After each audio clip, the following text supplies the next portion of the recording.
aqui na Espinharas FM. Programa Polêmica. Agora são 5h26. Só mandar um abraço aqui para todos que estão na escuta do programa, lá no bairro do Mutirão, e o pessoal também que está lá no Santa Clara.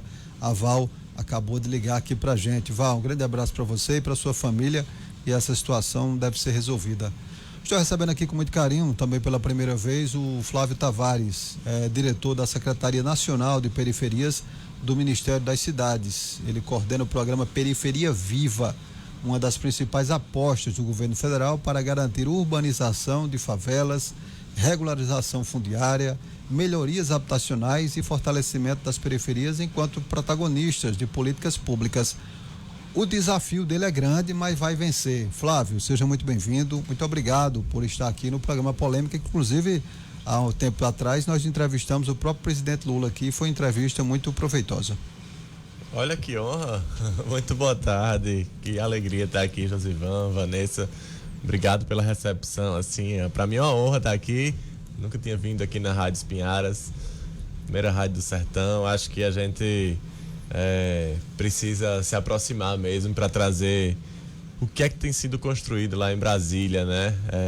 É tanta coisa que o presidente Lula tem construído para os territórios mais vulneráveis desse país, e a gente precisa, em toda a oportunidade que a gente tem, estar dialogando aqui com os espaços. Muito obrigado pelo convite. Flávio, eu que agradeço. Com quem te acompanha? Gleice, nossa assessora de comunicação. Isso. Gleice? Isso. A primeira que eu conheço também. Veja só, Flávio, nós estávamos falando aqui, antes do microfone ser colocado ao ar, que o governo Lula tem enfrentado uma grande dificuldade, e essa dificuldade foi a mesma que eu perguntei ao Padilha, quando esteve aqui o ministro da Saúde, como é reconstruir certos setores. Eu perguntei ao Padilha como é reconstruir o SUS, que o governo passado queria de fato destruir. E Bolsonaro conseguiu destruir o Ministério das Cidades. Ele extinguiu o Ministério das Cidades, levando uma discussão muito, eu diria assim, muito nociva com relação a essa importância que tem a moradia. Acabou o programa Minha Casa Minha Vida e fez uma série de destroços aqui, de retrocessos. E agora a gente recebe a informação que só dessa questão da reconstrução de periferias, regularização fundiária, melhorias habitacionais, a Paraíba está recebendo 149 milhões de reais para urbanizar comunidades. Fala um pouco desse resgate também, Flávio, como é que está sendo reconstruir ministérios, reconstruir projetos que foram destruídos. Josivan, acho que você toca num ponto bem importante, assim, né? O lema do governo não é à toa, união e reconstrução, sabe? A gente chegou num ambiente muito destroçado mesmo. O caso do Ministério das Cidades, como você falou, ele chegou a ser extinto, né? A gente passou a não ter o Ministério das Cidades, assim como vários outros, né? Como o Ministério da Cultura, por exemplo, também foi extinto. O Ministério das Mulheres, povos indígenas que não existia, igualdade racial também, né? Então, mas o Ministério das Cidades, que eu vou focar um pouco mais hoje, que é onde eu tô lá em Brasília, né? Veja a importância de um ministério como esse, né? O Brasil tem mais de 5 mil municípios. O Brasil é em sua maioria urbano. A maioria das pessoas da população brasileira vive nas cidades. A gente sabe que as prefeituras, sobretudo as prefeituras menores, mas não só as menores, inclusive as próprias prefeituras grandes também, têm muita dificuldade de fazer uma gestão municipal, porque são problemas históricos, né, que vão se somando ali. O problema da moradia, mas é o problema do transporte público, é o problema do saneamento, da água, do esgoto, da regularização fundiária, que as pessoas chegaram e não tiveram condição de ter um título de propriedade ali. Então, todos esses problemas se somam na cidade, e para resolver isso precisa de muito recurso, muita atenção, muito foco, e ter um ministério específico dedicado para isso é muito importante. E aí a gente ter a capacidade de um presidente chegar e destruir um ministério como esse é muito arrasador, né, assim, para as cidades brasileiras. E aí o presidente Lula agora, quando chega em 2023, ele decide reconstruir o Ministério das Cidades, mas com uma especificidade, sabe? Porque as cidades brasileiras também não são as mesmas depois de 6 anos de desgoverno, né? Eu acho que a gente passou por crises muito grandes, né? Crise social, crise política mesmo, né? Crise econômica, uma crise de saúde, inclusive, né? A pandemia foi gravíssima e afetou, né? A gente sabe, de maneira mais forte a população que já era mais vulnerável, né? Então, essas crises todinhas somadas resultaram com que as periferias do Brasil ficassem ainda mais desiguais. E aí por isso que ele disse, eu vou reconstruir o Ministério, recriar o Ministério das Cidades, mas com uma secretaria específica para cuidar das periferias. Habitação, mobilidade, saneamento, sempre teve no Ministério.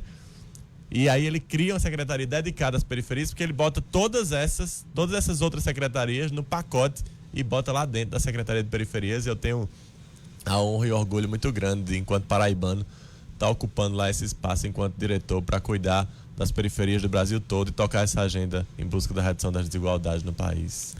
Flávio, você também tem uma possibilidade de fazer o seu nome dentro da política mesmo, diante de um projeto como esse, porque quando se conquista as periferias, quando se conquista a base social de uma sociedade, você movimenta toda a sociedade. Infelizmente, governos dos mais diversos, né? Uma cidade de Patos, por exemplo, que é uma cidade administrada pelas oligarquias locais, é riquíssima, a família Dilgo Mota, Nabor Vanderlei, Francisca Mota e por aí vai. As pessoas da periferia são sempre usadas como massa de manobra. E quando o governo tem uma visão dessa, de fazer com que tenha melhorias significativas mesmo, então você transforma a consciência daquela pessoa, porque ela não está recebendo só esmola, mas ela está recebendo a casa, o saneamento básico, a educação, a saúde, a cultura, a consciência muda nisso. Então esse programa Periferia Viva, que você falou, que está urbanizando também favelas, recebe o apoio de 17 ministérios. Como é que você tem buscado justamente a integração desses ministérios para fazer com que na periferia não se tenha só casa, mas tenha algo mais diante disso? Josivan, você foi muito feliz na sua fala, porque eu acho que você resgata o espírito da construção das cidades brasileiras, né? As nossas cidades, sobretudo as nossas cidades no Nordeste do Brasil, foram construídas sob bases oligárquicas mesmo, coronelísticas, né? E esse histórico que a gente tem de formação das cidades, que oprime a população, sobretudo a população mais vulnerável, a população mais pobre, é que faz com que as cidades sejam tão desiguais e tenham tanto acúmulo de problemas, né? E eu acho que o governo do presidente Lula aponta simbolicamente e materialmente, mesmo com ações práticas, um outro caminho, né? A própria existência da Secretaria de Periferias, você fala, né? Como isso, de fato, pode protagonizar mesmo um novo espaço político, não só para a minha pessoa, mas para todas essas pessoas que compõem essa visão, né, de mundo, essa visão política que chega hoje ao centro do poder hoje no Brasil. É importante a gente colocar isso em debate mesmo, porque a gente tem colocado muito isso no projeto que a gente está fazendo, e foi isso que eu vim aqui especialmente fazer na Paraíba nesses últimos 2 dias, a caravana das periferias. Sim. A gente vai até os territórios periféricos. Foi isso que o presidente Lula, quando criou a secretaria, chamou a nossa equipe e disse: eu quero que você vá em todas as periferias do Brasil que você puder, mostrando as ações do nosso governo e dialogando com as periferias. Diga para eles, quando vocês forem, que eles não são invisíveis. Diga para as pessoas das favelas, das comunidades do Brasil, que elas não são invisíveis. É muito importante a gente entender, Josivan, que esses poderes locais, inclusive, oligárquicos, né, e que dominam a cidade, eles muitas vezes estão ali para reproduzir o seu poder, e é um poder da classe dominante, dessa burguesia, dessas elites. E sempre a prioridade dos mais pobres fica lá na base, no último da fila. E aí, a própria existência da Secretaria de Periferias, o debate que a gente traz é a gente canalizar o orçamento público para inverter essa prioridade. Para quem sempre recebeu menos, receber mais, e a gente equalizar isso aos poucos, é claro, porque o Brasil tem uma deficiência histórica nesse processo. Aos poucos a gente ir equalizando a balança, né? Então acho que isso é uma oportunidade de fato muito boa. Eu sei demais do desafio que é estar nesse lugar, mas também da oportunidade da gente fazer justiça social. Eu estou muito feliz por isso. A gente tá lá dentro do Ministério das Cidades, como eu falei, e você comentou aí, né? São 17 ministérios que estão articulados, né? Com esse programa Periferia Viva. Isso por quê, Josivan? Porque a gente acha que só investir em infraestrutura urbana, investir em obras, não vai ser suficiente. É óbvio que é muito importante. Esses territórios de periferia são territórios muito precários que precisam dessas obras, precisam de tudo isso. Mas não só. A gente não vai conseguir a transformação social que esse país precisa se a gente for investir só em obras. E aí a gente aproveitou a Secretaria de Periferias, o MOT, para a gente articular isso com outros ministérios. Tem saúde, educação, desenvolvimento social, igualdade racial, direitos humanos, enfim. São esses 15 ministérios, além da Casa Civil, que presidem o comitê gestor, e a Secretaria de Periferias, que é a secretaria executiva desse comitê gestor. Então a gente dialoga diretamente com esses ministérios para a gente trazer recursos com prioridade desses ministérios para esses territórios de periferia. Olha que coisa boa. Estou conversando aqui com o Flávio Tavares, que é diretor da Secretaria Nacional de Periferias do Ministério das Cidades aqui e coordena também o programa Periferia Viva. É uma das apostas do governo Lula. Flávio, você estava falando e eu estava lembrando que durante os governos progressistas de Ricardo Coutinho, né, aqui na cidade de Patos, juntamente com o governo Lula, só na cidade de Patos foram construídas 1.200 casas. 1.200 casas. A gente acompanhou cada momento desse aqui com a construção do conjunto residencial Itatiunga, com mais de 700 casas, com o Vista da Serra 1, Vista da Serra 2, conjunto dos sapateiros. Agora, mais recentemente, há pouco tempo atrás, nós tivemos aqui o maior conjunto habitacional vertical aqui na região do sertão da Paraíba, que é o residencial São Judas Tadeu 1 e 2. Então você mostra que teve. E o São Judas Tadeu, por exemplo, 1 e 2, só chegou a ser reconstruído depois de uma briga, que foi, eu digo uma briga mesmo, porque ela partiu para a briga quando o Bolsonaro determinou a paralisação das obras de construção do programa Minha Casa Minha Vida. Ou seja, nós temos governos progressistas que acreditam que a moradia dá dignidade de fato, e essa moradia, como você disse, vem acompanhada de outras questões, de saneamento básico, de escola, de unidade básica de saúde e toda a infraestrutura, e governos que fizeram atacar durante 4 anos, que foi o governo Bolsonaro. Então a gente tem essa satisfação de dizer que eu quero fazer parte desse progresso. Agora eu estava vendo aqui, o governo federal está investindo aí 4,67 bilhões em 49 comunidades de 32 municípios de 12 estados. Quando é que já começou, Flávio, esse investimento aqui? Porque a gente sabe que é um montante tão grande que serão investidos, mas já começou a ser feito. Onde é que a gente já pode dizer assim, aqui já tem esse programa sendo, o programa Periferia Viva sendo implementado? Na verdade, esses investimentos que você falou aí são apenas os investimentos anunciados agora em 2025, né? A gente, lá do programa Periferia Viva, quando eu cheguei em Brasília em 2023, eu fui chamado justamente para a gente repensar um programa que tinha sido iniciado, de fato, nos primeiros governos do presidente Lula, dentro do PAC, né?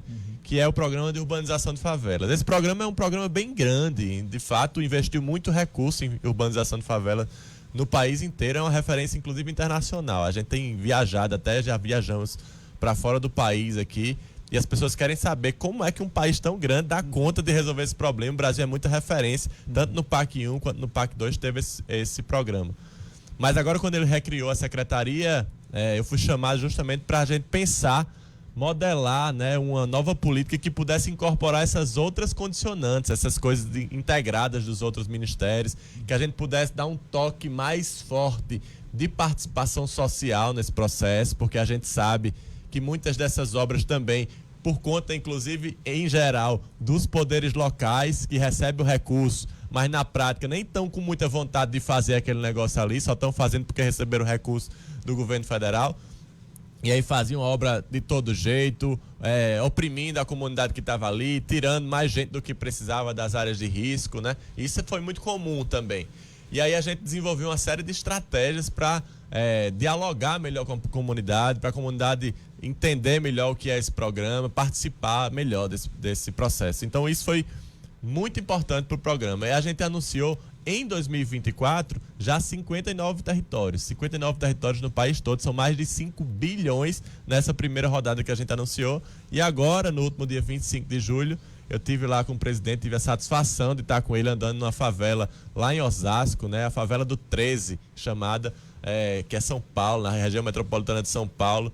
Foi muito lindo ver o presidente pisar na favela, sabe, assim, conversar com o povo. E aí a gente anunciou mais 49 territórios, né? Então são mais de 100 territórios já que estão passando por essa experiência da gente. Aqui na Paraíba já são 3 territórios desses, né? Eles estão concentrados na região metropolitana, aquelas favelas mais densas que a gente tem ali na região metropolitana de João Pessoa, Porto do Capim, Aratu, Jardim América, em Cabedelo. Enfim, a gente está fazendo esses investimentos lá. Mas eu queria destacar uma coisa que você pontuou, que eu acho que é muito importante para a gente olhar para Paraíba aqui também, porque eu sempre tenho falado, não adianta a gente ter esses investimentos, essa presença, esse olhar do governo federal e a gente não ter aliados conceituais também. Não precisa ser somente aliados ideológicos, não, mas aliados que defendam, que comprem essa pauta, né? Você falou muito bem aqui no sertão da Paraíba, na verdade no interior como um todo, no estado como um todo, mas no sertão especialmente, que isso sempre foi muito esquecido. A liderança do governador Ricardo Coutinho nesse processo, né, quando foi governador aqui no estado, e que pôde fazer uma dobradinha impressionante. 2 grandes líderes que têm essa visão progressista de investimento na população menos favorecida e que puderam fazer obras muito estruturantes. E aí somando, Josivan, é muito importante. Às vezes o governo federal chega com um montante grande, mas, por exemplo, para fazer a produção habitacional, que de fato custa muito, mas precisa de parceiros para fazer o que você falou, porque não basta a moradia, não basta a casa. Ninguém quer só a casa, não. A pessoa precisa ter casa, mas precisa ter o que eu sempre digo, cidade também. Precisa ter a água que vai chegar nessa casa, precisa ter o esgoto, precisa ter a pavimentação para poder chegar nesse lugar, transporte público, escola, creche, unidade de saúde. E nesta época, onde a gente tinha um governador que de fato pensava nisso, as obras chegavam, os recursos chegavam do governo federal, mas ele conseguia ter contrapartidas robustas do governo estadual com um olhar de planejamento. Isso que é muito fundamental, sabe? Porque às vezes não é simplesmente cumprir aquela rubrica de contrapartida, mas é ter o olhar estratégico, dizer, aqui vai chegar tanta moradia, mas está faltando isso, eu somo com isso, eu dialogo com o prefeito para botar aquilo. Então, Ricardo tinha essa gestão, a gente conseguia ver, eu como gestor urbanista, conseguia perceber uma coisa que eu não consigo perceber hoje, que é essa diferença de planejamento que existia no passado, sabe? Não, sem dúvida. A gente percebe quando se tem o zelo, não é? Eu me lembro muito bem que foi construída aqui na cidade de Patos, lá no primeiro governo do prefeito Nabuco. Foi construído umas casas ali na Vila Mariana, as casas de péssima qualidade, piso afundando, as telhas tortas, né? Casas sem a encanação fraudulenta. E a gente chegou a denunciar isso no Ministério. Hoje as pessoas sabem do que foi essa luta para a construção das casas da Vila Mariana, de uma ocupação que você tinha por lá. Então, não é necessário. Não é preciso só construir a casa, você tem que dar dignidade, as pessoas têm que estar envolvidas. E as pessoas que estão me ouvindo lá na Vila Mariana sabem do que eu estou falando, porque a gente acompanhou diretamente isso. A líder comunitária Giane Venâncio, que é da comunidade rural Sítio Trincheira, está dizendo aqui, boa tarde, aqui na audiência, a comunidade de Trincheiras está prestes a receber 50 moradias rurais, projeto Minha Casa Minha Vida, né? Rural, esse projeto que vai construir 50 casas na comunidade rural Sítio Trincheiras, que fica aqui a 9 quilômetros da sede aqui da cidade de Patos, né? Então tem gente também em São Mamede nos ouvindo, tem pessoas das periferias também aqui ouvindo, prestando bem atenção no programa, né? Tem gente aqui, Maria Aparecida Oliveira, está lá no Sítio Mares também nos ouvindo, e muita gente está por aqui. Flávio, nosso tempo aqui é meio curto, a gente tem muita coisa para conversar aqui, mas eu queria deixar os microfones abertos para essas considerações. Queria dizer que você viesse mais vezes aqui à cidade de Patos, seja muito bem-vindo. O sertão é muito acolhedor, não é? A cidade de Patos teve aí quase 80% dos votos dados a Lula, né? 70% dos votos mostra que é uma cidade muito progressista, apesar do embate que se teve na grande mídia, das mentiras nas redes sociais, da própria política suja que foi feita, mas a cidade de Patos sempre se mostrou muito progressista, e é uma cidade que acolhe projetos tão valorosos como esse. A nossa cidade, ela não tem favelas, mas ela tem regiões favelizadas, aqui na cidade de Patos. Nós temos aí uma realidade dura na comunidade das Placas, nas 7 Casas, nós temos uma realidade dura também aqui no Alto da Tubiba, né? Nós temos aqui áreas favelizadas, né? Favelizadas, então é necessário que se tenha um olhar mais cuidadoso também sobre essas localidades. Mas eu te parabenizo, queria te agradecer também por ter vindo ao nosso programa para que a gente pudesse bater esse papo, e eu espero que fique aberto esse link de atividades. Sempre que tiver novidade, peça a sua assessoria de comunicação para enviar aqui para a gente deixar aqui a população do Sertão da Paraíba informada sobre isso. Mas deixo aberto para suas considerações e fique bem à vontade, que a Rádio Espinharas tem essa linha mesmo de independência aqui e é uma rádio progressista.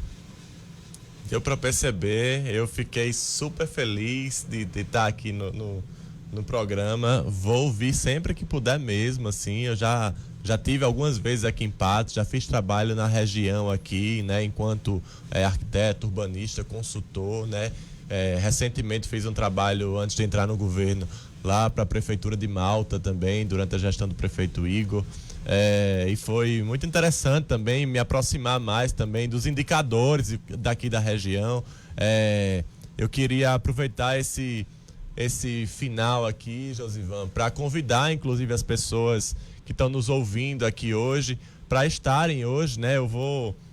Eu vim aqui para Patos também a convite da Unifip, né? A Faculdade de Arquitetura e Urbanismo, que está fazendo, né, a abertura do seu semestre letivo, e me convidou para a gente visibilizar essa agenda para os estudantes de arquitetura e urbanismo, mas não só. Eu gosto sempre, eu fiz questão de dizer isso com toda a equipe que me convidou lá, a coordenadora, que eu sempre, assim como lá na Secretaria de Periferias, que a gente não foca especificamente numa agenda específica, a gente quer abrir esse leque, expandir as discussões, porque as periferias de fato precisam de muitas disciplinas, muitos saberes, né? Então eu convido a todas as pessoas, estudantes ou profissionais de qualquer curso que seja. É uma palestra aberta, vai ser lá no Auditório Master da Unifip, o Bloco G, a partir das 18h30, saindo daqui eu já vou para lá. A gente vai fazer essa discussão sobre essa perspectiva, né? O que é que as periferias, sendo o centro do debate, sendo o centro da discussão política, inclusive, pode fazer para transformar esse país, sabe? A gente acredita muito, eu particularmente acredito muito, que se a gente promover a organização desses coletivos, dessas comunidades, desse povo organizado, a gente consegue transformar o poder que a gente tem e essa história de opressão nas nossas cidades. A gente sabe muito bem, você falou aqui, a cidade de Patos teve mais de 70% dos votos para o presidente Lula, mas a gente sabe que quando a gente vai olhar as eleições locais, as eleições proporcionais, a gente vê aí muitas vezes muitos candidatos que são eleitos por aqui, dizendo que são aliados de Lula, mas quando chegam no Congresso Nacional, estão lá para meter o pau, não votam com o governo nas pautas mais estratégicas, não votam para taxar os super ricos desse país, para poder fazer com que as pessoas que menos têm dinheiro aqui possam ter isenção do imposto de renda, entre outros impostos, não votam com o governo para poder reduzir a conta de energia ou isentar a conta de energia. Então é muito importante, gente, a gente ficar atento, que não adianta só votar no presidente Lula, a gente precisa votar nas pessoas que efetivamente estão alinhadas com ele, e a gente precisa ter muito cuidado com isso. Eu sou um dos grandes defensores de que a gente precisa renovar absolutamente a política. A gente precisa ter caras novas na política, corpos novos na política, pessoas jovens na política, e eu estou totalmente à disposição da gente montar essa estratégia junto com as periferias para a gente ter novas perspectivas de poder aqui na Paraíba também.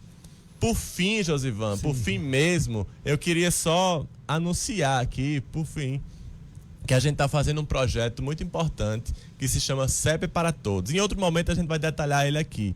Mas aqui em Patos a gente tem 7 comunidades que já foram CEPiadas. É uma informação em primeira mão aqui, viu, para a Rádio Espinharas. A gente já tem CEP gerado para todas essas comunidades aqui. Eu vou dizer os nomes dos bairros aqui. Os bairros de 7 Casas, Jardim Magnólia, São Sebastião, Liberdade, Santo Antônio, Salgadinho e Bivar Olinto. São comunidades tal qual registradas pelo IBGE. Todas essas comunidades aí, vocês podem entrar no site dos Correios lá. Eu não vou dizer os CEPs de cada um aqui, mas todas elas já têm um CEP um CEP único para identificar, tá? Elas não tinham CEP antes, passaram a ter CEP agora, a partir de iniciativa do presidente Lula.